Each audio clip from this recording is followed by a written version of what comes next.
two transparent cubes accidentally bumped into each other. Something magical happened. One of them turned green, the other red. The cautious cube told everyone to stay away, to prevent them from being infected by the color. But curiosity soon overcame fear. The two little squares held hands, turned yellow again. This change immediately attracted the crowd. They hurriedly followed suit. Before long, the colorless world was completely covered in yellow. Some of them came to the crossroads and acted as traffic lights. They made the congested road orderly in an instant. Some of them came to school and turned into a living dinosaur, making the boring classroom less monotonous. Since the two little cubes took this small step, the whole cube world has taken a big step forward. If a child gets lost, it doesn't matter. All they need to do is hold hands. They'll find their child in no time. When all the people are gathered together, it's a golden wave. But just then, a cube suddenly had a problem. First he twitched a few times, then he turned black and fainted. The guys got scared and quickly changed colors. They quickly changed their colors to signal for help. They turned red and blue. The ambulance went to the scene of the emergency. They put their hands on the patient's chest. After about a second, the pain was shared equally.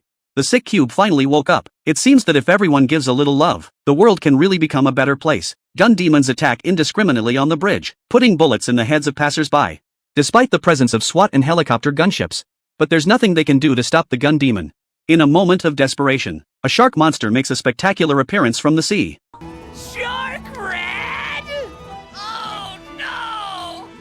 Yeah, get him, Shark Rat, you're the coolest! The gun demon strikes first, firing bullets, but the Sharknado reflects it back without a scratch, and it hit the gun demon right in the head. While he's down and bleeding, the Sharknado does another shark attack.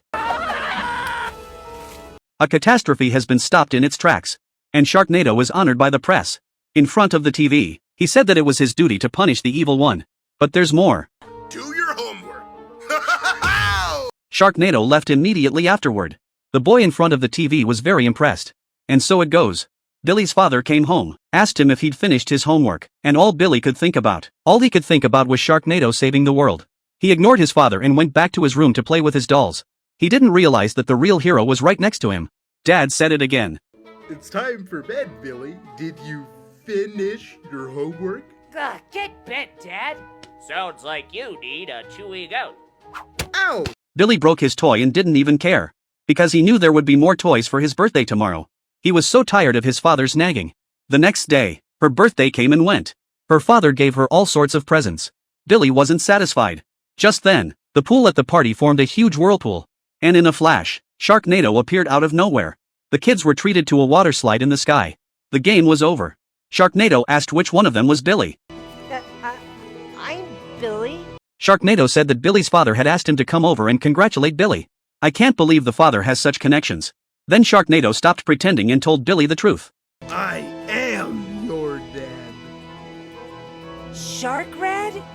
Is my dad? Shark Rat sucks! You suck! What a lame ass! Even the name is stupid! Shark Rat! God damn it! I can't believe I liked that guy! What a dumb superhero! Thanks, Dad! Himawari spent half a day in the hot sun. When she couldn't stand it any longer, she decided to go to the other side of the island. Before that, she had to fill her stomach, and then she asked her dog to change her diaper. So, after packing her bags, she was ready to find her brother. But Shiro refused to risk her master's life in the endless sea. But they're both stubborn, and she couldn't stop them. In order to protect the little master's safety, she had no choice but to follow behind as a motor. But as the sky darkened, the 5 children were discussing how to rescue the adults. Suddenly, there was an unusual movement in the bushes. Luckily, it was only Shiro and his sister. Unexpectedly, the moment Himawari saw her brother, all her grievances poured out. Because she was tired all day. Himawari, after drinking milk, she even gave the dog a sip. However, contrary to this harmonious atmosphere, Hiroshi, who has been captured, is being forced to work by the monkeys. What is the purpose behind this? The next day, the Kasuga defense team had just set out to rescue the adults. But they encountered danger on the way. Masao couldn't move a muscle. Nene had to leave Himawari behind and join the rescue team. Masao was pulled back in the nick of time, but he still fell. Then everyone ran towards Masao. I didn't realize that the speed was much faster than a free fall. Shortly after, 6 children fell into the fast-flowing river. They thought they could be saved by holding their breath.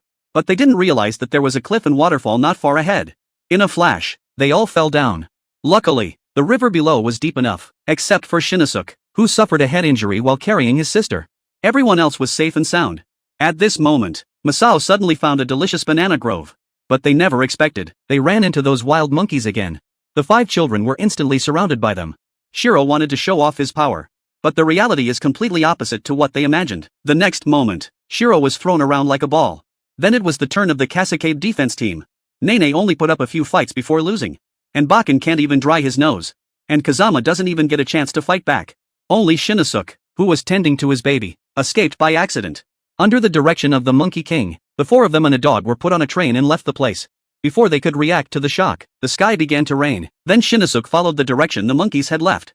Soon after, he found a large ship. When he sneaks inside, he realizes that his best friend is being used as a betting chip. The town's electric bill goes up every year. This year, Burns came up with a new idea. He hired some economics experts to label their backs with the rate of increase. And the way this price increase works is that whichever expert the hound bites. Release the hounds. The hound didn't bite any of the experts. Then the electricity bill would go up this year. The result was a 17% increase in electricity rates this year. After announcing the increase, Burns told the protesters to leave.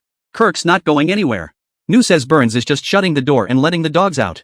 This year, even if he gets bitten, he's going to protest to the end.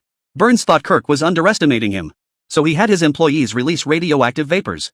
Because this year's electric bill went up 17 points. Even the TV stations can't afford it. So they had to turn off the lights. And the hospital had to take some of the patients off the ventilators because of the cost of electricity. The patients themselves are still trying to struggle, but the decision is in the hands of their son. Marge had to get rid of the electric shrimp peeler because of the increase in electricity costs. Homer says he'll just peel by hand from now on. Marge said he threw away the machine not because he was afraid of the cost of electricity, but the family can no longer afford to eat shrimp. Homer followed Marge's orders.